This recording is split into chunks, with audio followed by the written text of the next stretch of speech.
All right, it is five burning questions again. This is the third round of this, and I got some good ones today. So hopefully I can get to all of them. First one, and I know you. I'll be seeing you soon, actually. This is about youth water polo and 7-year-olds up to high school, and he asks, is it customary when playing multiple games at tournaments to have athletes swim a cool down after the game?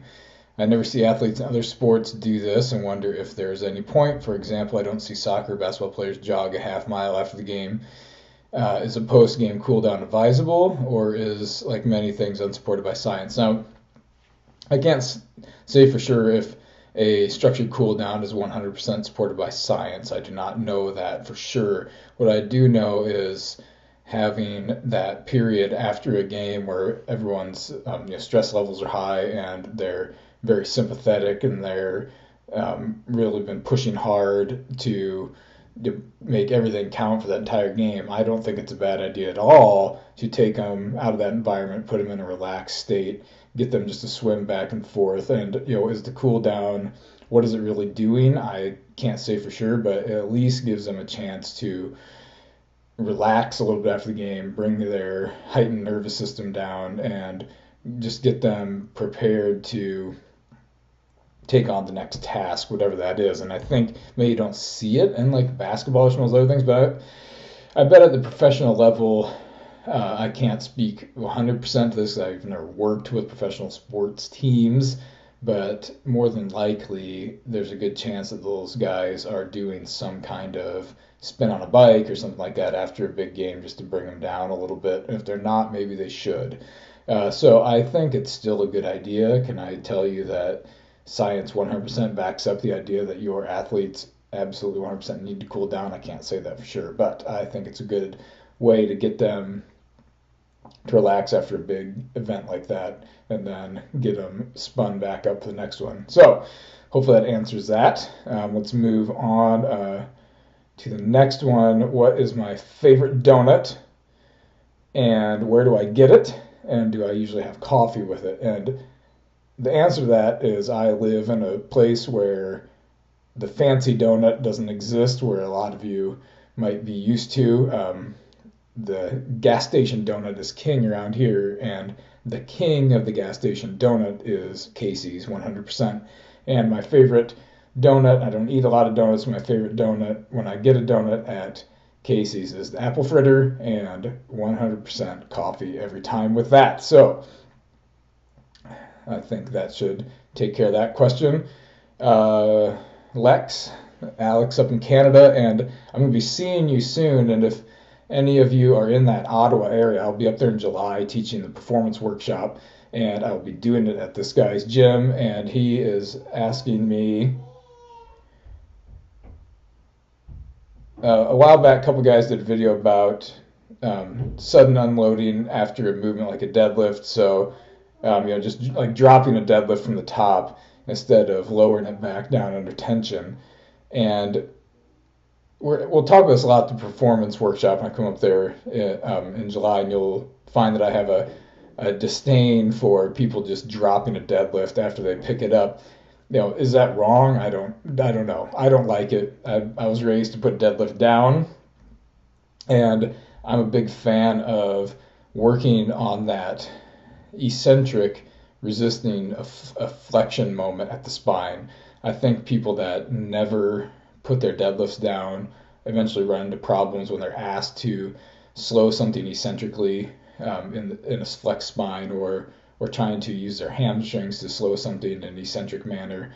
And if you never practice that, then you're going to run into trouble when you're asked to actually do that, because there's not a lot of things that you pick up in the real world that you just drop on the ground after you pick them up. You put them back down somewhere else. So there is always a ton of value to me in practicing the movement both ways. And Boris Shako and Mikhail Koklayev they did a seminar a long time ago together, and I caught little parts of it on YouTube, and they both discussed this idea that the eccentric portion, it just gives you another opportunity to practice your positions for the deadlift. So I think there's a ton of value in that. I don't know what science has to say about those things. And I'm not sure, Alex, sorry, I didn't actually watch the video after you sent it to me, so I don't really remember exactly what they were talking about. But I 100% coach people to put their deadlifts down. I put all my deadlifts down, and I think there's a lot of value to that. So hope that answers that question. Krista, I carry babies, 14-month-old twins, and I get really tight in parts of my glutes, and I feel, what was it? Then we go to training, that you get tight low back and glute med. I have 4 kids, so I understand that carrying them around is a challenge, but don't think so much about it being tight. I think what you need to do then is spend extra time before you train, putting yourself into positions that challenge those rotators of the hip. So I'm a big fan. Well, number one, if you don't have it already, buy my book, and I'll link to. I'll put the website at the end on F your back and hips, because it covers a lot of this stuff in there. Shin box get ups and all those kinds of things. I'm not going to make a video now about all that stuff, but something I will recommend big time is a kettlebell, properly executed kettlebell windmill, where you hinge back into the hip, where you don't just bend over, which is what typically you see with most people. They don't actually kick that hip back and hinge over, they just kind of fold over at their side. So for someone like you, that to me is can be a really big piece of opening yourself up a little bit and feeling like you're getting loose, so to speak, however you want to describe that, before you start lifting. So look into that, getting into your side pillars, and some of those kinds of things could help to create some stability around there and make you feel like you're ready to go. But definitely look into that kind of stuff.